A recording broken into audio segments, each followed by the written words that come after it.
Abramos nuestras Biblias de nuevo a Romanos capítulo 12.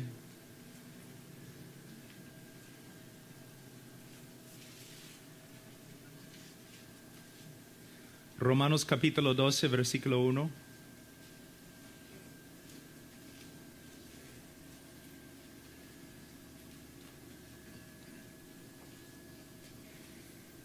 Así que, hermanos, os ruego por las misericordias de Dios que presentéis vuestros cuerpos en sacrificio vivo, santo, agradable a Dios, que es vuestro culto racional. No os conforméis a este siglo, sino transformaos por medio de la renovación de vuestro entendimiento, para que comprobéis cuál sea la buena voluntad de Dios, agradable y perfecta. Versículo 2. No os conforméis a este siglo.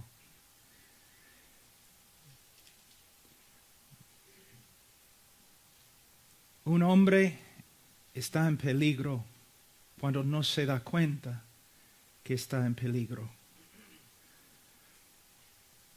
Muchas veces en nuestra cultura, aún los cristianos caminan como en una amistad con el mundo y no se dan cuenta cuán peligroso es el mundo. Muchos pastores, muchos padres también tienen una relación demasiado amistosa con el mundo y no se dan cuenta que el mundo y todas sus ideas, sus herejías, son peligrosísimas. Mira, Jesús dijo que el diablo mata. El diablo mata. Muchos piensan que el diablo mata por medio de poseer a personas y un montón de cosas así. Pero no es cierto. El diablo mata por medio de la mentira, por medio de la herejía, por medio de la falsa doctrina, por medio de la tentación. Para ser hombres de Dios y para proteger a las personas que el Señor nos ha dado, nosotros tenemos que aprender a reconocer cuál es falso, cuál es verdadero. Doctrina buena, doctrina falsa, la verdad, la mentira. Pero un hombre que no tome en serio el peligro que hay en el mundo es un peligro también a su iglesia y su familia. ¿Y cómo podemos crecer en nuestra capacidad de no solamente discernir lo malo que hay en el mundo, sino también ver que es de verdad peligroso? Solo por medio de separarnos del mundo, separarnos del pecado, separarnos de las influencias que el diablo usa y renovar nuestras mentes en la palabra de Dios. Hay un principio que encontramos en las Escrituras, que si la raíz es santa, también las ramas santas. Si la raíz no es santa, entonces las ramas también no van a ser santas. Podemos decir eso con respecto a la iglesia. Si tenemos un pastor que está andando en el mundo, que está siendo poco a poco más conforme al mundo, él va a ser un peligro en la iglesia. Si tenemos un padre, y muchos de ustedes son padres, que camina en una relación amistosa con el mundo, eso también va a hacer daño a su esposa y a sus hijos. Nosotros tenemos que darnos cuenta que en el día de juicio no solamente soy responsable por mí mismo, sino también soy responsable por las personas que el Señor me ha dado. Más autoridad que tengo, más responsabilidad que tengo. Muchas veces los pastores quieren hablar de su autoridad espiritual, pero no se dan cuenta en el día de juicio van a tener que dar cuentas al Señor por la autoridad que tienen y cómo han usado su autoridad. También los hombres, ¿no? En sus familias, mujer, debes someterte a mí porque yo soy la cabeza, yo soy la autoridad. no creo que vas a estar hablando así en el día de juicio. Porque con mucha autoridad viene mucha responsabilidad. Si el pastor está andando en el mundo, la congregación también. Si el padre, el esposo está andando en el mundo, la familia también va a sufrir. Entonces, John Wesley una vez dijo que le gustaría tener hombres que solamente temían a Dios y al pecado. ¿Tienes miedo del pecado? ¿Tienes miedo del mundo? ¿Reconoces el poder del pecado? ¿Reconoces el poder de un programa en la televisión por el cual se enseña herejía? ¿Reconoces el poder de un dibujo animado que en vez de comunicar verdades bíblicas está enseñando cosas mundanas? Hermanos, no debemos ser legalistas. No debemos tener miedo de cada sombra, pero hermanos, debemos tener discernimiento, bastante discernimiento. ¿Por qué? Si el diablo pasa por la puerta ahora y entra anunciando que él ha llegado y él es el diablo, todos nosotros vamos a reconocerlo y vamos a estar en contra de él, vamos a evitarlo. Pero él no entra así. Él no entra así. Él entra como una luz. Es lo mismo en la familia, es lo mismo en la iglesia. Para discernir la voz del mundo, nosotros no necesitamos estudiar el mundo. Pero para discernir la voz del mundo solamente necesitamos estudiar la verdad. Renovar nuestras mentes en la verdad y vamos a empezar a reconocer cuando la mentira entra. Cuando la mentira está influenciando nuestra familia o nuestra iglesia. Entonces, empieza acá, no os conforméis a este siglo, no solamente para tu propio bienestar, hombre, sino para el bienestar de tu familia, de tu esposa, de tus hijos. También, si eres pastor, para el bienestar de tu iglesia. Y no solamente los pastores, cualquier hombre en la iglesia va a tener una influencia. Y si tú eres un hombre mundano, tú vas a tener influencia no para el bienestar de la congregación, sino para su destrucción. Entonces dice, no os conforméis a este siglo. ¿Pero qué debemos hacer? Sino transformaos por medio de la renovación de vuestro entendimiento. En este texto no dice la renovación de nuestra mente por medio de la palabra de Dios. Pero si estudiamos toda la Biblia, reconocemos que la mejor manera de renovar nuestra mente es por medio de leer, estudiar, memorizar y meditar en la palabra de Dios. De nuevo, voy a volver a decir algo que he dicho varias veces ya. De una forma, la vida cristiana no es un misterio. Y caminar en el poder del Espíritu Santo no es un misterio. Y la vida cristiana exitosa no es un misterio. ¿Qué debemos hacer? Debemos renovar nuestra mente en la palabra de Dios. Debemos vivir una vida de oración. Debemos mantener comunión con otros hermanos que también tomen en serio el llamado de Dios. Debemos evitar las malas influencias, cualquier voz que hable en contra de las Escrituras. Pero ¿sabe qué? La mayoría de los hombres, aún muchos pastores, no tomen en serio estos principios tan básicos y importantes. Cada uno está buscando una solución no milagrosa. Tú necesitas ir a tal congregación, ellos van a poner sus manos sobre ti, vas a recibir poder y ahí vas a poder vivir la vida cristiana con victoria.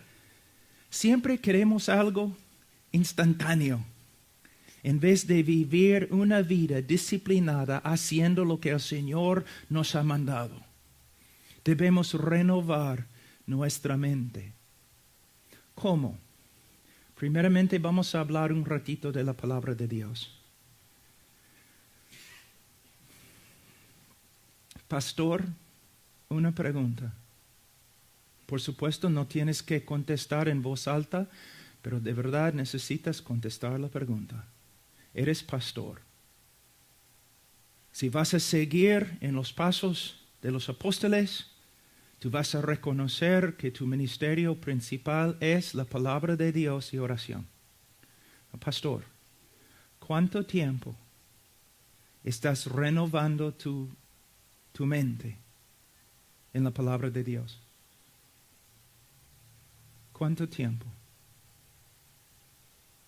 Si tú dices, ay, pero estoy tan ocupado, ¿no es cierto que hay algunos acá que sí, quizás estudian la Biblia menos que media hora? Que tienen pequeñas devocionales leyendo quizás un libro escrito por otro hombre. Pastor, tu trabajo principal es saber lo que Dios ha dicho por medio de su palabra. Ahora tú dices, pero yo no soy pastor, yo soy padre de familia. ¿Has leído Deuteronomio capítulo 6? ¿Y tu responsabilidad en cuanto a la palabra de Dios y la enseñanza de ella? Tú dices, pero es un principio del Antiguo Testamento. Está bien, has leído Efesios 6. Porque la enseñanza de tus hijos no es la responsabilidad de tu esposa. Tampoco es la responsabilidad de la iglesia. Es la responsabilidad de cada padre de familia. Pero para enseñar a tus hijos, tú tienes que saber lo que la palabra de Dios dice.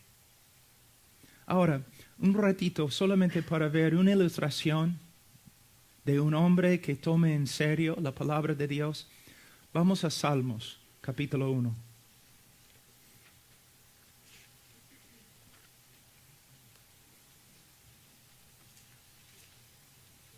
Aquí podemos ver en el Antiguo Testamento exactamente lo que Pablo está diciendo en el Nuevo Testamento. ¿Qué dice él? Que no debemos conformarnos al mundo. ¿Qué debemos hacer? Debemos renovar nuestra mente en la palabra de Dios. ¿Qué tenemos aquí? Versículo 1 de capítulo 1 de Salmos. Bienaventurado el hombre que no anduvo en consejo de malos, ni estuvo en camino de pecadores, ni en silla de escarnecedores se ha sentado. Es un hombre que rehúsa ser hecho del mismo molde del mundo. Es un hombre que ha tomado una decisión que no solamente no va a participar en las obras oscuras de este mundo, sino él va a alejarse totalmente de sus consejos, de su influencia. Él no va a participar con ellos. Él no va a estar con ellos. Él toma en serio la separación. Ahora, hermanos, en mi vida cristiana he estado con muchos pecadores. Un tiempo yo predicaba mayormente en la calle. Yo vivía aún en una misión en el centro de una ciudad muy, muy grande. Yo vivía con la gente de la calle predicando, pero tú puedes estar ahí predicando sin participar en las obras de ellos, sin recibir sus consejos. Entonces no estoy diciendo que todos nosotros debemos mudarnos a un sitio en Alaska donde no hay gente, solamente osos. No estoy diciendo eso, pero lo que estoy diciendo es que tú tienes que tener la convicción que cualquier mentira me puede contaminar. Debemos evitar todo lo que no está de acuerdo con las Escrituras. Y tenemos que guiar nuestras iglesias para que los hermanos hagan lo mismo. Y tenemos que guiar a nuestras esposas y hijos para que también tomen en serio el pecado y lo eviten.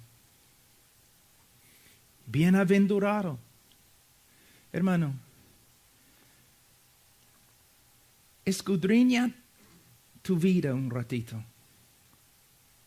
¿Dirías que eres un hombre bienaventurado?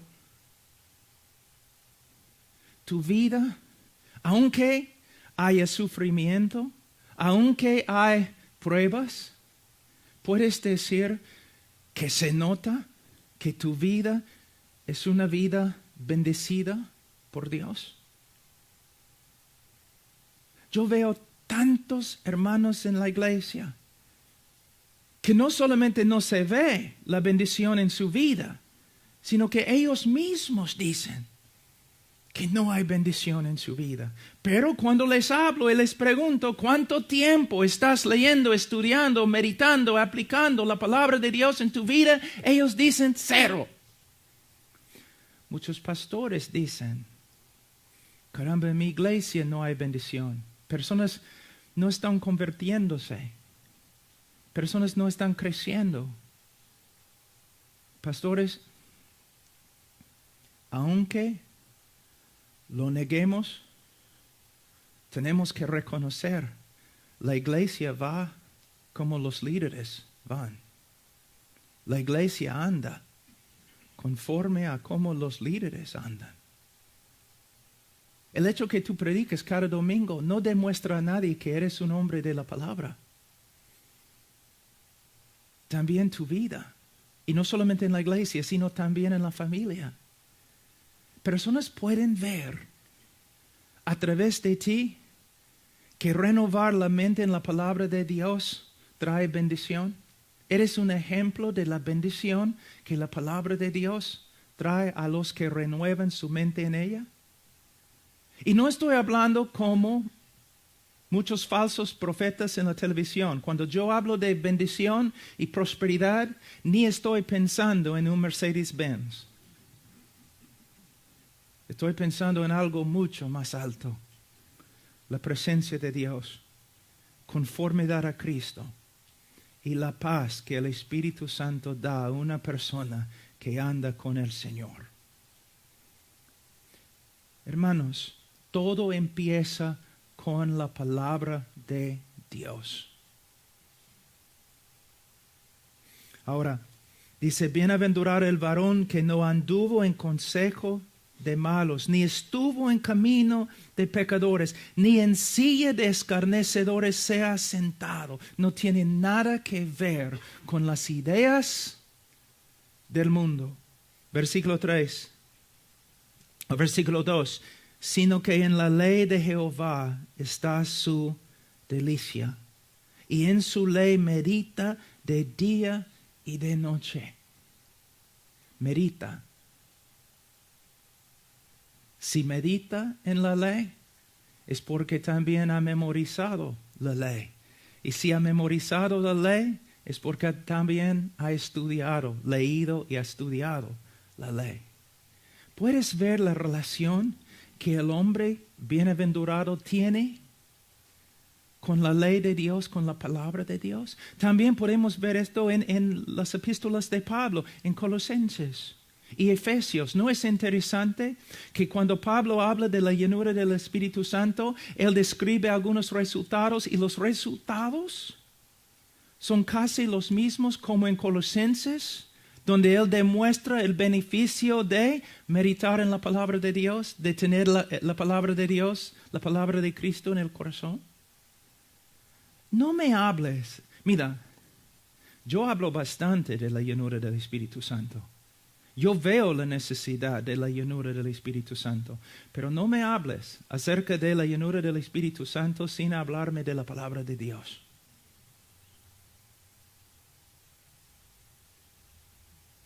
Porque muchas personas que hablan en el día de hoy y dicen que tienen la llenura del Espíritu Santo, no, ellos tienen un fuego falso. Muchos, porque su llenura no tiene nada que ver con la palabra que el Espíritu inspiró.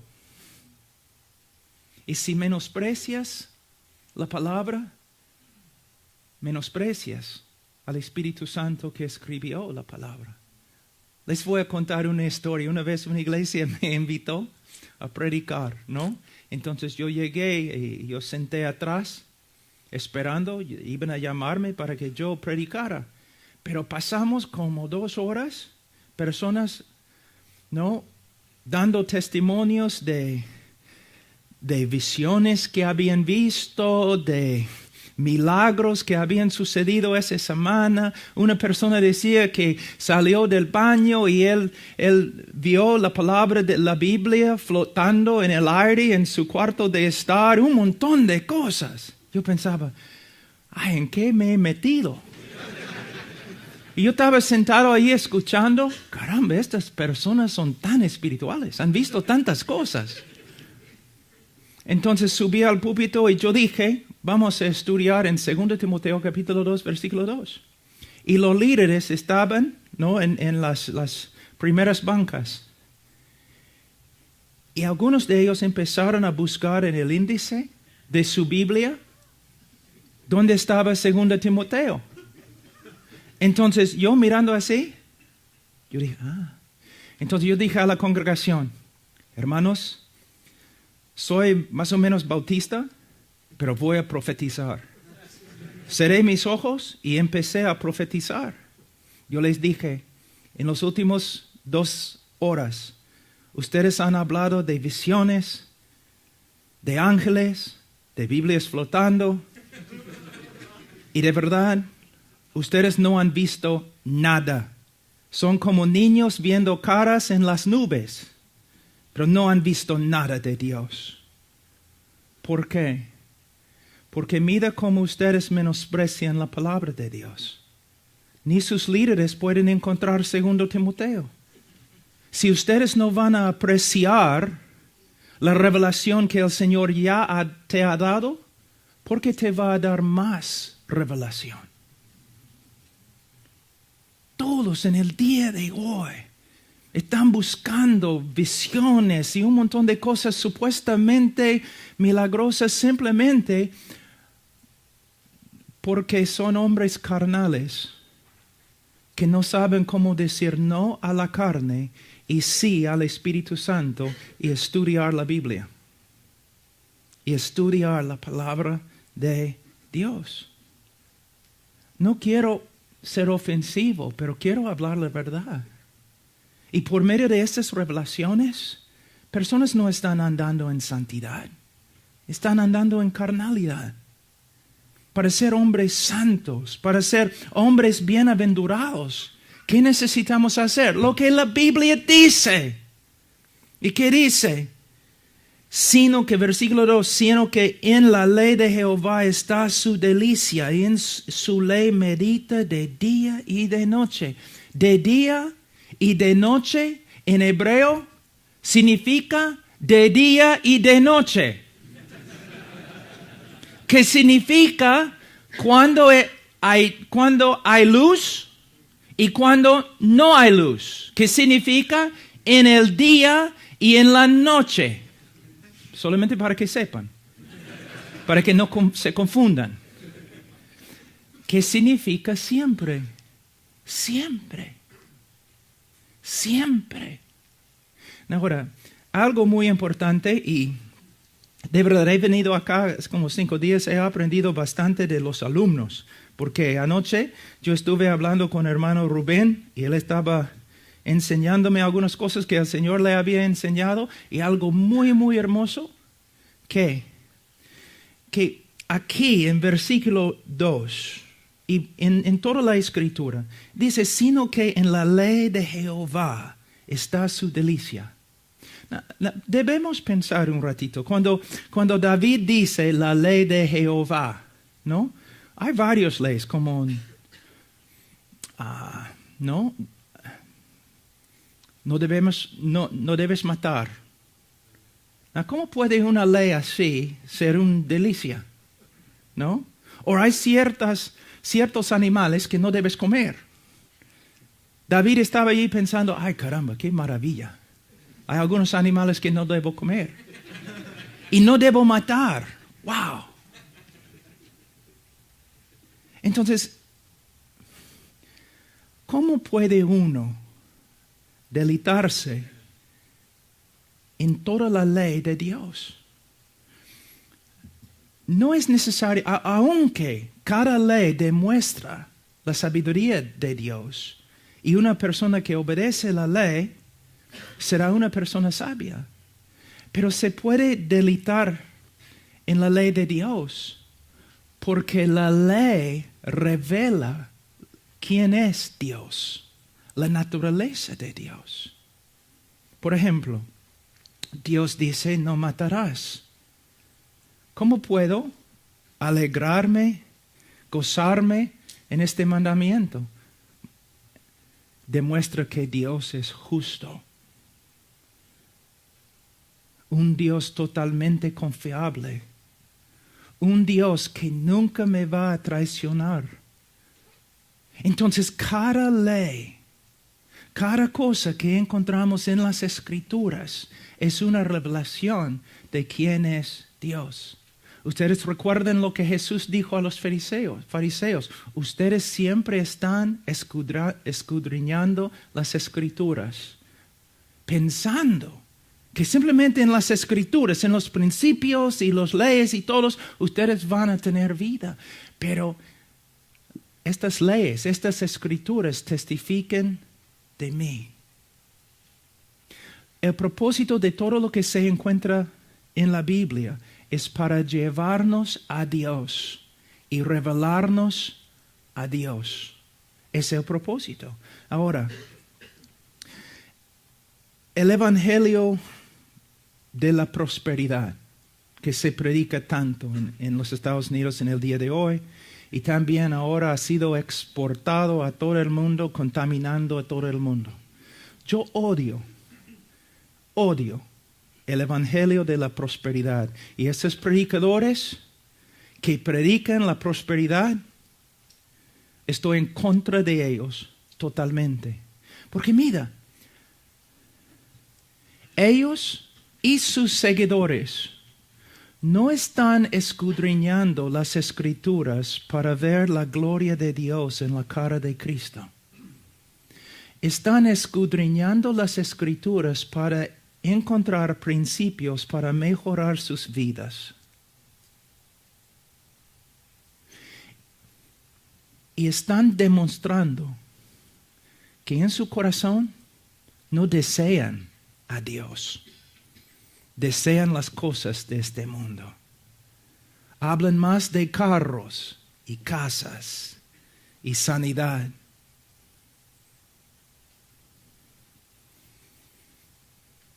¿Me entienden, hermanos? Las Escrituras, uno puede leer las Escrituras y por medio de las Escrituras condenarse. Pero nosotros leemos las Escrituras. ¿Por qué? Porque hemos encontrado una joya. Su nombre es Jesús.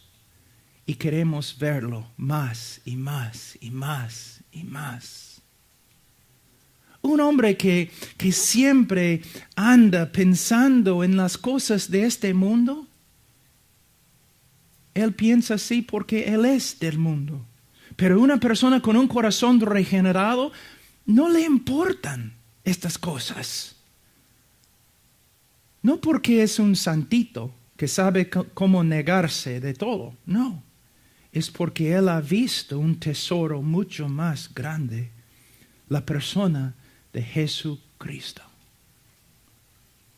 Antes, y todavía yo sé que en estos grupos hay personas que todavía están allí, que quizás de verdad son cristianos, pero en tiempo ellos van a salir. El Señor va a obrar en sus vidas y Él va a sacarlos de estas iglesias donde predican la prosperidad y todo eso. Pero antes yo tenía tanta pena por las personas que estaban siguiendo estos falsos profetas. Pero un día me di cuenta, estas personas siguen a estos falsos profetas porque tienen el mismo corazón. El falso profeta, su Dios, es su estómago. Los que siguen a este falso profeta también, su Dios es su estómago, su apetito. tiene deseos carnales y el predicador les promete suplir sus deseos carnales. Hay muchos en el día de hoy que no son cristianos. Se dicen cristianos, no son cristianos, porque Cristo no les satisface. Necesitan otras cosas. Pero el cristiano verdadero desea solamente a Cristo. Pastores, yo voy a muchas iglesias. Les voy a decir algo. En el día de hoy yo estoy viendo iglesias que están creciendo, llegando a ser iglesias grandes, pero no por medio de predicar a Cristo, por medio de ofrecer un montón de cosas a las personas que vienen. Pero ¿sabe lo que es interesante? En medio de este circo evangélico, en una iglesia grande así, siempre hay un grupito. De verdad, casi siempre hay un grupito de hermanos verdaderos que están ahí muy tristes, totalmente descuidados, y los demás en la iglesia dicen que son no como bichos raros, son como hombres extremos, porque solamente quieren orar, escuchar la palabra, hablar de Jesús y servirle. Y ellos no quieren todas estas cosas nuevas que los pastores están trayendo para hacer crecer la iglesia. Y en tiempo ellos están allí en un rincón de la iglesia y el pastor está con los demás haciendo cosas carnales para ganar gente carnal. El pastor ha abandonado el rebaño para agradar y hacer amistades con los carnales. La iglesia, este grupito pequeño que solo quiere Jesús, sufre y está muriendo de hambre porque el pastor está preocupado por su visión y su iglesia grande. ¿Me entienden, hermanos? Les voy a dar un ejemplo. Vamos a decir que mi esposa está yendo a... ¿Ustedes tienen Walmart acá? La playa de estacionamiento de Walmart. Como las 10 en la noche, porque se olvidó de algo y tenía que volver y comprar en la noche.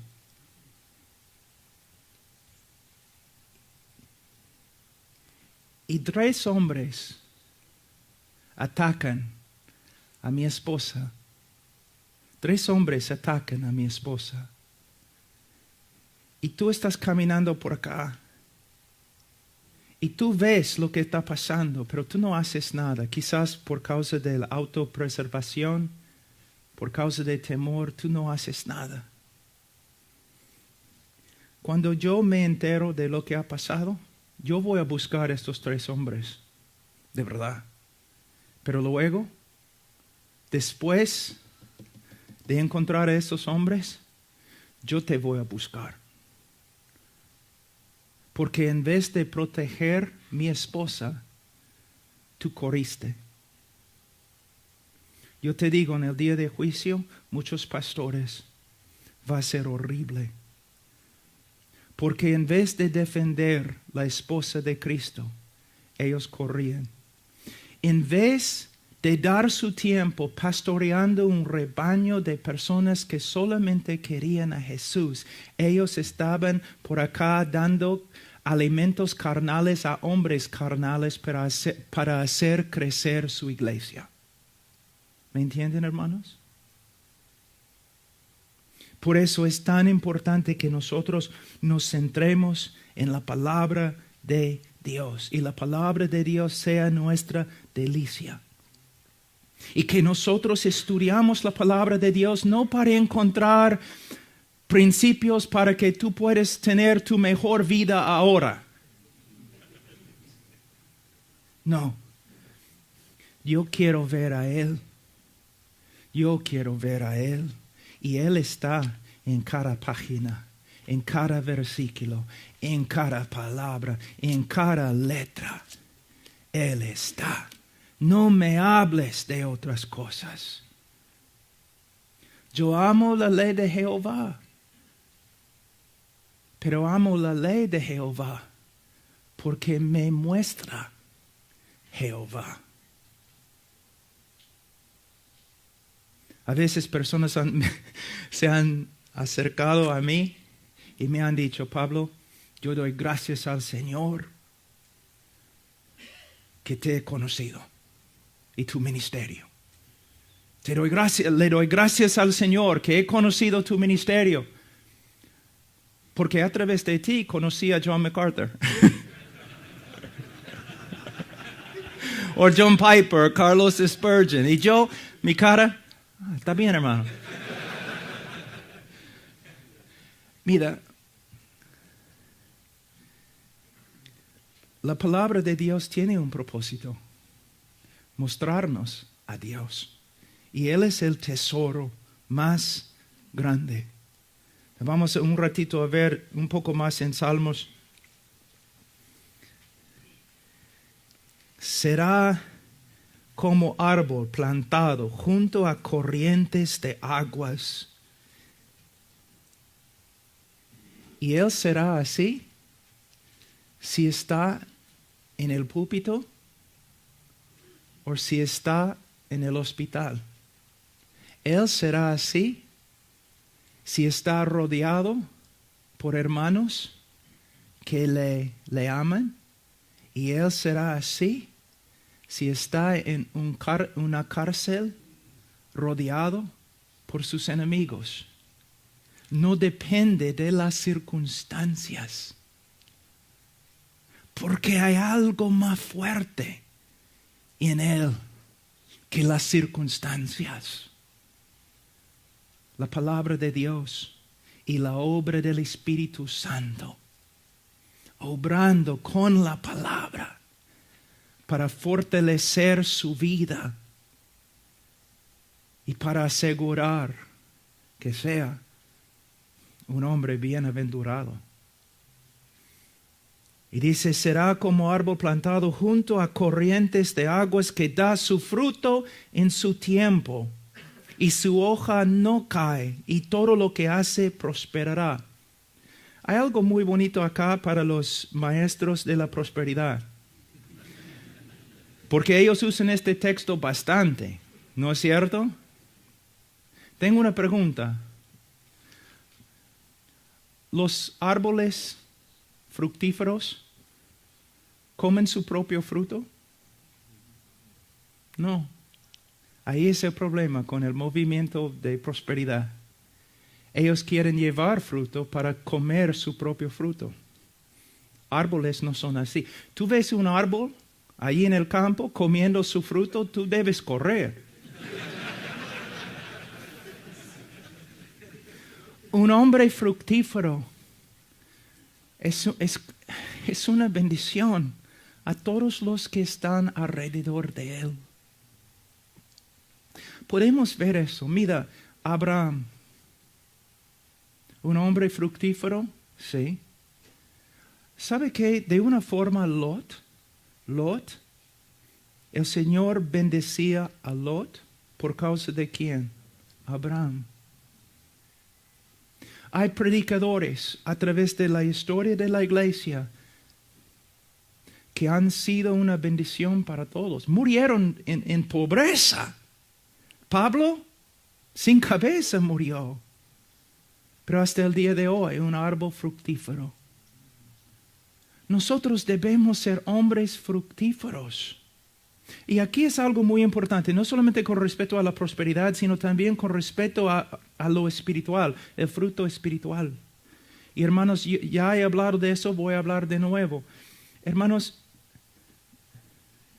si llevamos fruto, es no solamente para nuestro bienestar. Un hombre fructífero, su esposa va a ser bendecida por su fruto.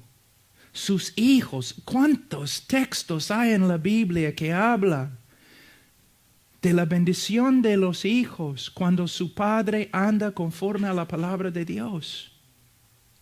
Pastores, Hay pastores totalmente desconocidos. Nadie conoce, nadie sabe su nombre. Pero en el cielo en este momento se nota, se proclama su vida, su nombre. Hombres fructíferos que han bendecido. Yo conozco a un hombre en Sudamérica que ahora ya ha muerto hace 2 años, murió, que dejó después de como 40 años de ministerio, casi 50 años de ministerio, dejó más que 500 iglesias. Tú ni sabes cómo se llama. Un hombre fructífero, pero no llevando fruto para sí mismo, sino para todos los que estaban alrededor de él. Y es uno de los problemas con la doctrina de prosperidad. Ellos quieren comer su fruto, pero nosotros queremos llevar fruto para los demás, para las demás. Ahora, vamos a volver a Romanos capítulo 12. No os conforméis a este siglo, sino transformaos por medio de la renovación de vuestro entendimiento. La palabra transformar es muy importante. De esta palabra en griego nosotros derivamos la palabra metamorfosis. Mira, en versículo 2, no os conforméis a este siglo.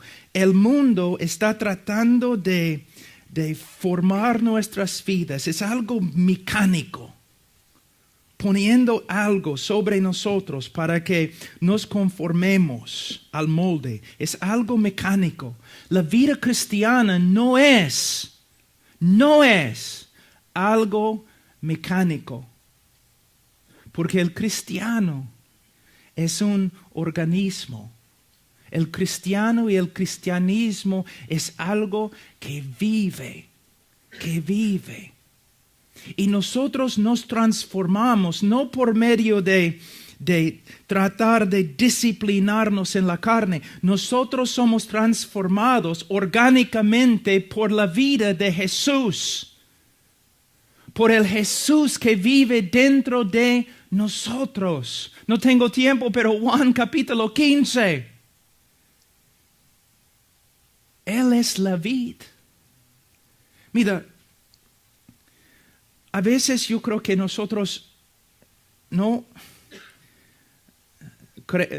pensamos que somos baterías. ¿Cómo? Bueno, si tu batería no tiene energía, ¿qué haces? Tú puedes enchufar un cable, ¿no? Y cargar la batería. Y cuando la batería está muy cargada, ¿qué haces? Desenchufes la batería y andas con tu poder, ¿no? La vida cristiana no es así.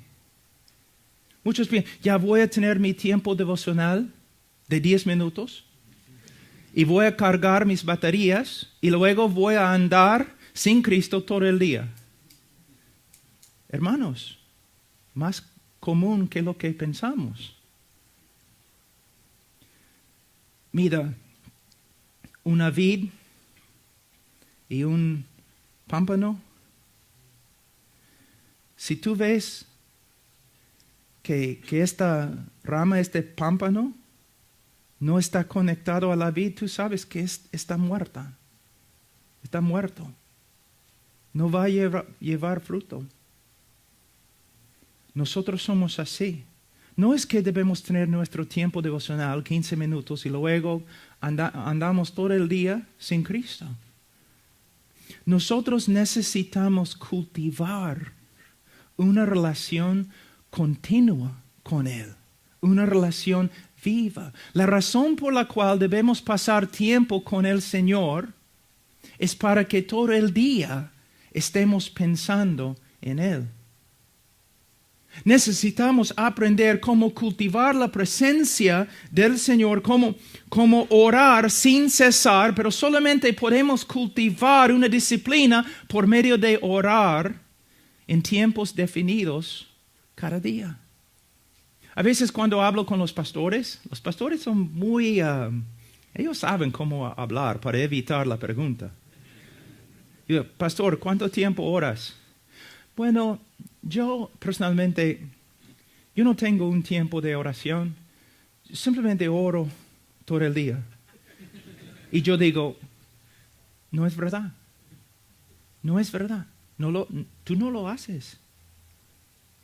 ¿Cómo sabes?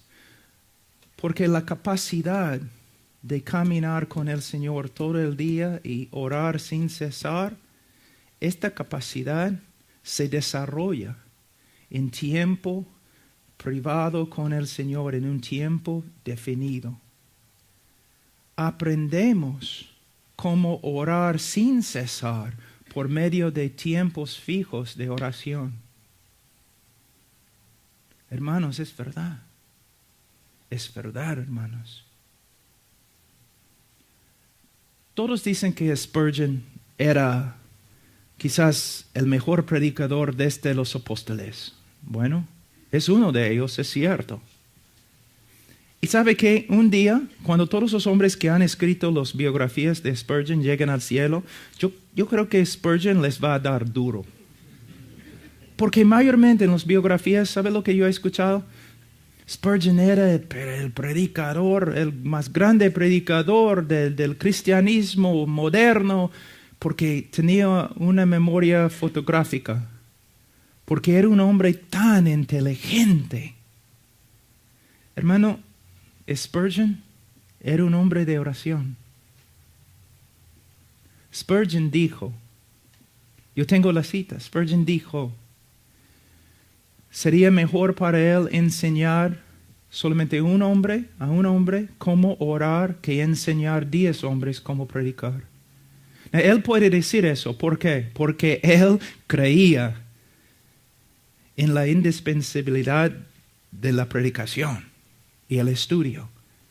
Pero él estaba enfatizando una verdad muy importante, la oración.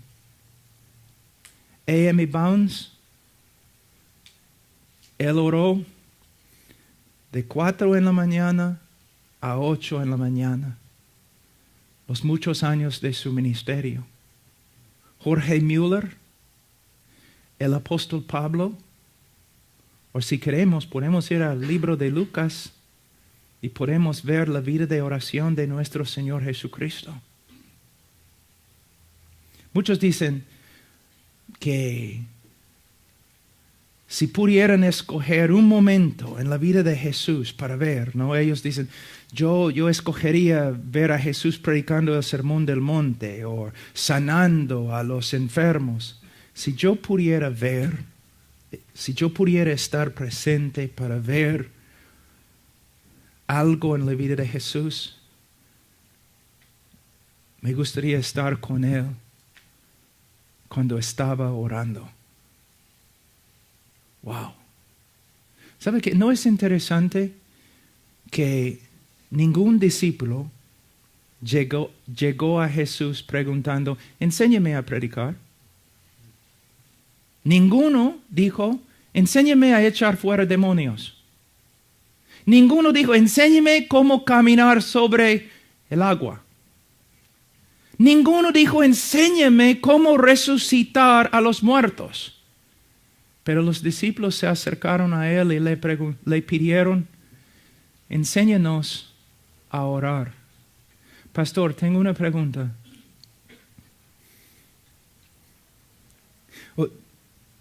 Yo pasé un tiempo en una iglesia con un predicador que se conocía años atrás, casi 30 años atrás, que se conocía como el mejor orador en cristianismo. Mejor orador en cristianismo. Y yo, cada vez que después de cada sermón, yo me sentaba allí en la banca, triste, con mi cabeza en mis manos así, pensando, nunca voy a ser tan inteligente como ese hombre. Nunca voy a ser tan elocuente como ese hombre. Nunca voy a poder leer tantos libros como este hombre. Pero un día, otro predicador llegó. Y el hombre no era elocuente. Era un hombre que había leído bastante, pero no como el otro predicador. Y subió al púlpito y empezó a predicar. Y cuando terminó a predicar, yo estaba sentado ahí en la banca y yo estaba diciendo, ay caramba, me gustaría ser santo como Él. Me gustaría orar como Él. Me gustaría conocer a Dios como Él conoce a Dios. Una vez una persona en la congregación se ha acercado a ti y te ha pedido, pastor, enséñame a orar como tú oras. O enséñame, pastor, a amar a mi esposa como tú amas a tu esposa.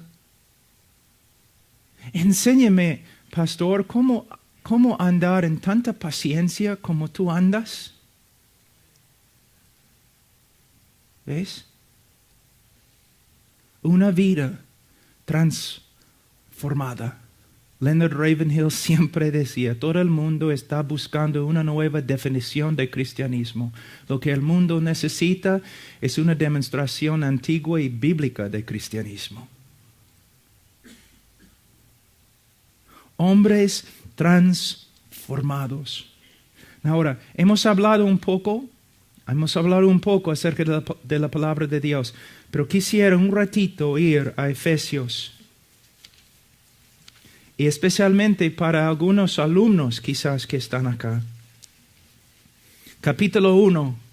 Como les dije, yo creo que los primeros capítulos de Efesios contienen la doctrina más profunda en todas las Escrituras. Pero en medio de estos 3 capítulos, ¿qué encontramos? 2 oraciones. Pablo recibía las doctrinas, su enseñanza del Señor. Pablo vivía las doctrinas y Pablo comunicaba las doctrinas.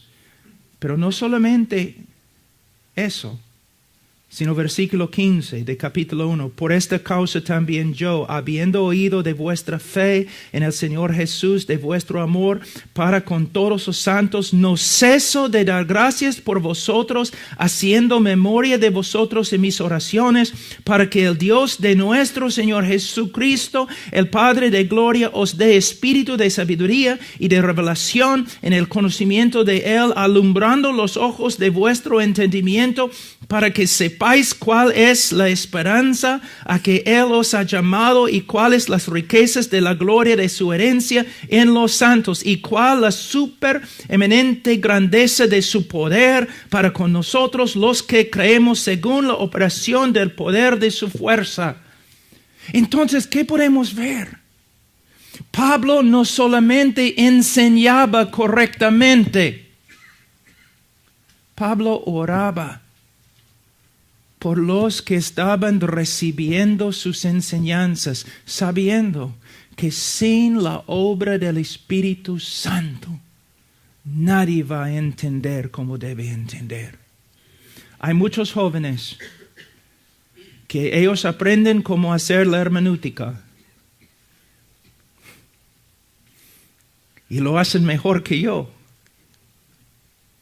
Pero ellos piensan, bueno, tengo el contexto histórico, tengo el contexto gramático, he visto todo en el griego, el hebreo, he visto la relación entre las frases y las preposiciones, tengo todo precisamente interpretado y voy y enseño y salgo y he hecho mi trabajo. No, no has hecho tu trabajo. Un sermón es más que la gramática correcta. Un sermón es la manifestación del poder del Espíritu Santo mientras el predicador está enseñando las verdades de la palabra de Dios. Y un sermón preciso, perfecto, hermenéutica excelente, sin la oración, Pablo, ¿cómo puedes decir tal cosa? Bueno, mira Pablo. Enseñaba, oraba. Enseñaba, oraba. Enseñaba, oraba. La palabra de Dios es la espada. ¿De quién? El Espíritu. Entonces, es la obra del Espíritu Santo a través de la palabra infalible de Dios, revelando a Cristo a la congregación. Podemos ver de nuevo una obra trinitaria. El Padre, el Hijo, el Espíritu Santo. Todos obrando a través del predicador mientras Él predica la palabra de Dios. Pastores, yo sé lo que la carne odia. Yo sé. De hecho, tú puedes organizar tu día y tu vida basado en lo que tu carne odia. La carne odia el estudio de la palabra y la carne odia la oración. Pero ¿qué dijeron los apóstoles? No podemos dejar el ministerio de la palabra de Dios. No podemos dejar el ministerio de la palabra de Dios y de oración. Intercesión.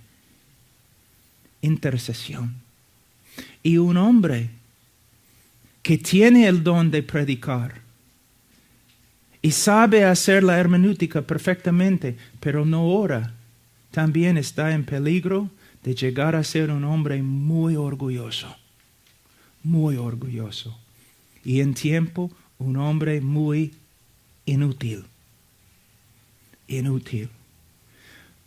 Pastores, yo sé que es difícil a veces orar, levantarnos muy de mañana como Jesús en el libro de Marcos. Pero yo te digo algo. Si comienzas a orar un día, el próximo día sería un poco más fácil. Y el próximo día un poco... Es algo que empezamos a aprender. Muchas personas me dicen, pero Pablo, yo oro y es como un cielo de bronce sobre mi cabeza. Sí, por eso oramos por fe, hermano, no por medio de lo que podemos sentir. Pero hay una cosa que les voy a enseñar para terminar, que un hermano muy anciano me enseñó hace muchos años. Alguien le preguntó, ¿cuánto tiempo oras? Y él contestó,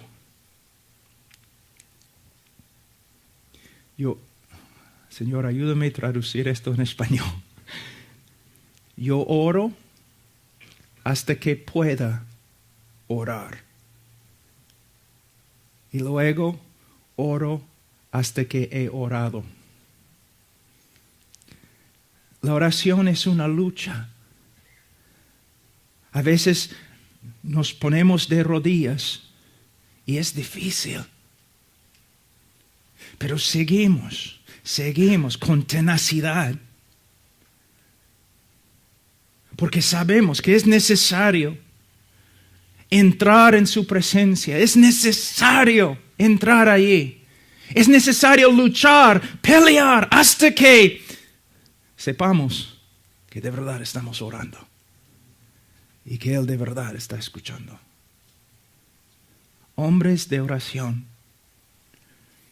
Y en la oración, y por medio de la oración, Dios puede llegar a ser tan real. Mi vida cristiana se basa en el hecho que Dios ha dicho, Cristo ha dicho, yo estoy contigo, nunca te voy a dejar. Pero a la vez, un predicador en su vida la presencia de Dios puede llegar a ser tan real que él sabe que Dios está con él. No solamente por causa de la promesa, sino porque Dios ha llegado a ser una realidad constante en su vida. Este libro es la palabra de Dios y toda nuestra vida debe basarse en ella. Pero la vida cristiana es más que un libro.